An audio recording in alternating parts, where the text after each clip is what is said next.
remember it like it was yesterday. The year's 2013, and out of nowhere, Bungie comes out with a brand new title, Destiny. It was in my mind like a culmination of kind of everything that I always dreamed of. I remember back in my college days, I was deep within the grasp of two games, Halo 2 and the World of Warcraft, and I always had it in the back of my mind that if a company could take like the gameplay feel of something like Halo and then put it in this massive MMO RPG world like World of Warcraft, they would basically have my dream game. Now, here we are in 2019, some 15 years later, and I still don't feel like that game has been delivered. We've seen bits and pieces of it in a variety of what's kind of come to be known the MMO light, the shared world games, the looter shooters with titles like Destiny and Destiny 2 and Warframe and The Division, and to some extent games like Borderlands, but those are just kind of more focused on the loot side, co-op gameplay, and less on these MMO social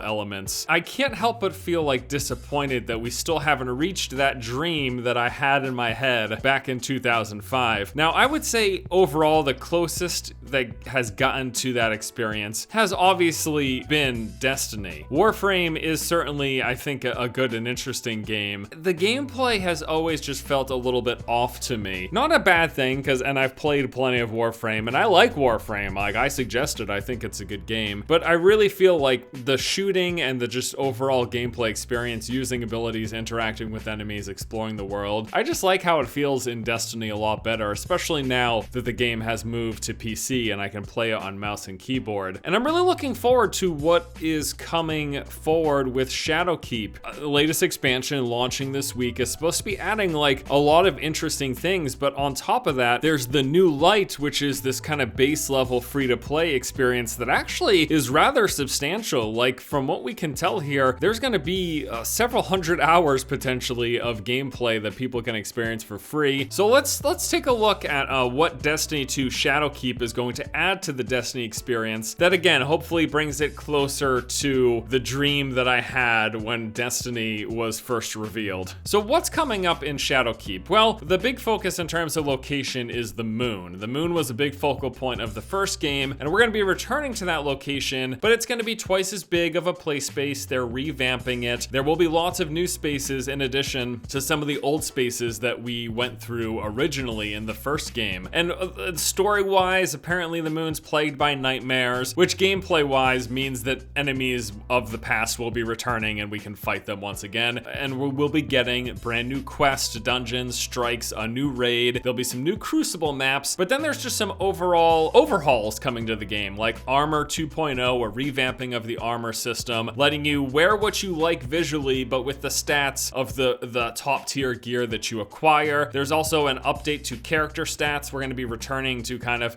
essentially they're kind of trying to move the game back towards more of an RPG customization, tweaking of your numbers focus. There's also a new artifact system. Frankly, I don't know too much about it, but this is, from what I can tell, another power grind, something to enhance your character over the long term. There's also some fun things that they're adding, like finishers, these kind of special flourishes to take out enemies. Now, I know a lot of you might be interested in like, well, what's all this free-to-play stuff that I hear about? So the new light update, again, it's a free-to-play update, and it's gonna provide the kind of the core experience of Destiny without charge. And what's actually really cool is they're starting you off in where players started in Destiny 1. The very first zone, the very first level, that initial experience to the Destiny universe is being recreated here in Destiny 2. So if you've never touched the Destiny games ever before in your life, you could jump into this free-to-play experience, get that introduction to the universe that we got with the first Destiny all those years ago, and then roll into the Destiny 2 experience. I'm one of those people who think it would be awesome if they kind of folded Destiny 1 into Destiny 2, and kind of like MMOs like World of Warcraft, just expanded on the universe with each big expansion. So have all of Destiny 1 and all of Destiny 2, and then just keep making it bigger and bigger. It doesn't appear like they're going to to be doing that, at least not immediately. They're kind of tapping into that a little bit with adding this original Destiny 1 introduction experience into the Destiny 2 free-to-play launch. So there's going to be a huge amount of content available for free. Like, every world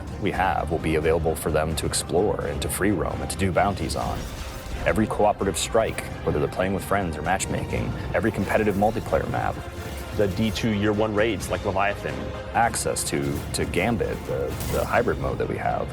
All these things are available to them for nothing. At least 100 hours worth of stuff where you can do. I think Destiny is a great example of games as a service done right, because every time I come back to the game, I leave feeling satisfied. Like, wow, they've really made some cool improvements, and I'm pretty happy with where they are now. Now, the big thing that I've been able to tell from watching all of these videos that they've released since announcing Shadowkeep is that this is just the first step towards the future of their vision for the game over these next 5 years. We're kind of going through this period of rebirth with the game now that they've severed ties with Activision and are moving on to self-publishing, which supposedly is going to mean they're going to start pushing the game in a direction that they really feel that it should go and that ideally the fans and players want. So it'll be interesting to see where they take Destiny 2, but just Destiny as a franchise. I'm still hopeful that one day we're going to see a game that does live up to my dream of Halo polish level of gameplay in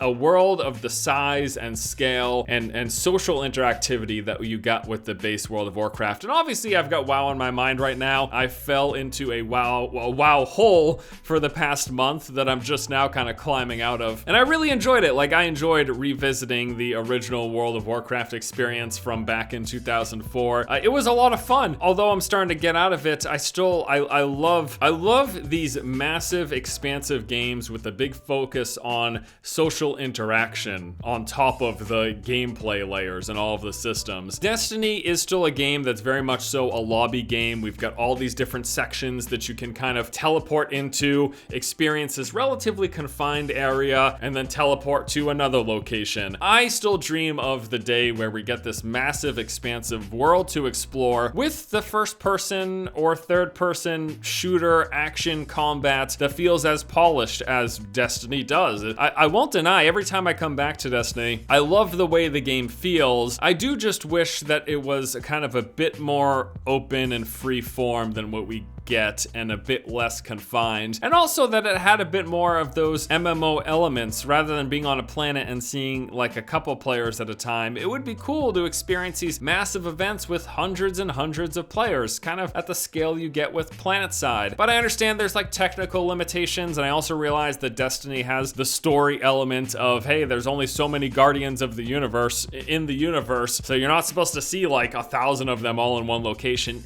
I get it, but there's something special about kind of what you get with those social MMOs and those large-scale interactions, and getting to explore those large-scale worlds that don't feel confined by these borders where you're running up to invisible walls or falling off of cliffs or seeing mountains that you can't quite scale all the way. Now, with all that said, I think Destiny is an amazing game, and whether or not it ever lives up to this dream game that I've envisioned in my head, it doesn't really matter. I don't even know that Destiny was ever trying to be that type of game. And for what it is, I've always been super impressed, and I've always had a really good time. And I'm super excited for the future of what Destiny is. So if you were to ask me if you should play Destiny, whether or not you decide to buy in or just give the free-to-play version a shot, which that's what I would suggest. Jump in, try the free version first. You've got loads and loads of content, and I think it's a good starting place to let you know if you're interested in kind of investing in Destiny as a franchise. From my perspective, it's a pretty safe bet. It ranks up there with one of these games that I'm happy to always go back to, and I think it does a great job of getting close to